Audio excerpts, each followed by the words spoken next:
Gloire à Dieu, alléluia, gloire à Dieu. Nous bénissons le Seigneur pour le souffle de vie qu'il ne cesse de nous accorder en ce jour. Bienvenue à une minute de prière de ce dimanche 4 mai 2025. Aujourd'hui, le Seigneur a mis en mon cœur le désir de partager spécialement avec vous, mes chers frères et sœurs dans le Seigneur, le passage Philippiens chapitre 3, le verset 8 que je lis au nom de notre Seigneur Jésus-Christ.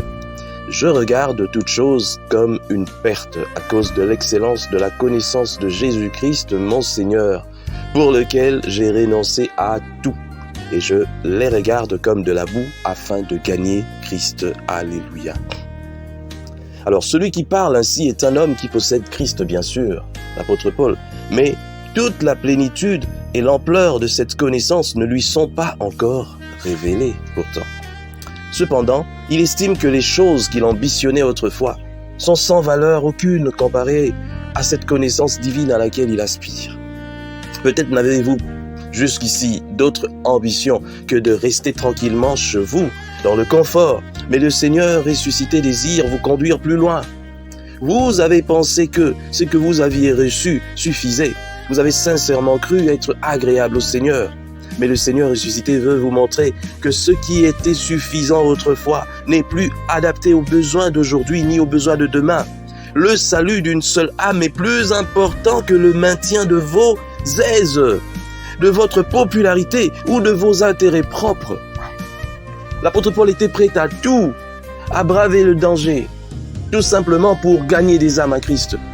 Oh, gagner des âmes à Christ, tout ce que nous avons oublié aujourd'hui. Nous sommes devenus des personnes, des serviteurs, nous faisons quitter même certains la maison des dieux, nous faisons fuir d'autres.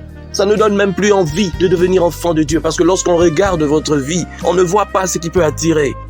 Parce que certains aussi qui se font appeler serviteurs de Dieu commencent à rechercher la popularité, le succès et l'argent, les richesses, à tel point que ceux qui veulent venir à Christ ou qui devaient venir à Christ se disent non, mais ces gens, ils sont tout sauf de serviteurs de Dieu.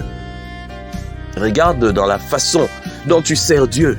Est-ce que tu attires des gens vers Dieu? Il y a des gens qui, même en prêchant, veulent la popularité. Ah non, moi aussi je veux être vu, je veux être reçu par le président, je veux ceci, mais il est en train de prêcher. Un homme comme ça, tout ce qu'il cherche, c'est la popularité. N'allez pas chercher loin. Il cherche la popularité, il cherche du succès, il cherche l'argent. Mon frère, ma sœur, trouve-toi un travail. L'apôtre Paul travaillait. Si tu veux viser la richesse, trouve-toi un travail et bats-toi. Ne viens pas chercher la richesse en Jésus-Christ. Et puis commencer à dire aux gens, non, voilà, moi aujourd'hui Dieu m'a béni, je voyage partout, je fais ce que je veux, et puis, voilà, j'ai réussi ma vie. Tu as réussi ta vie. Tu as réussi ta vie. Est-ce que tu as réussi l'œuvre pour laquelle Dieu t'a appelé?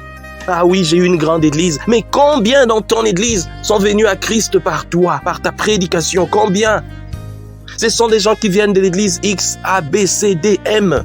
Combien de personnes, bien qu'ils soient maintenant là, elles soient maintenant là, dans ton église, tu prêches quoi pour gagner ces âmes? Il y a beaucoup de gens qui sont dans ton église qui ne connaissent pas le Seigneur, qui n'ont jamais donné leur vie à Christ. Mais tu les gardes comme ça. Pourquoi les gardes-tu?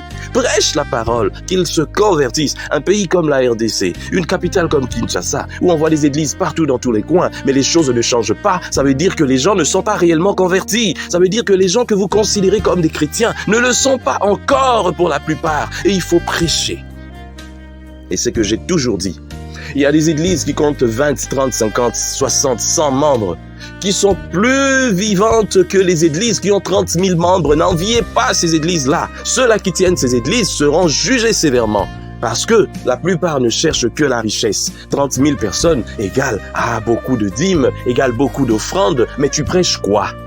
L'évangile est pratique.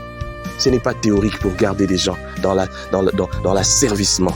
Des gens sont devenus, les fidèles sont devenus des esclaves. Ils peuvent plus faire autre chose. Rien que faire ce que toi tu veux et non ce que Christ veut. Est-ce que toi tu fais ce que Christ veut? Non. Que Dieu bénisse sa parole. Qu'il nous aide à faire ce que Dieu veut et non ce que les hommes veulent. Même moi en tant que pasteur, je ne peux pas t'obliger à faire ce que je veux.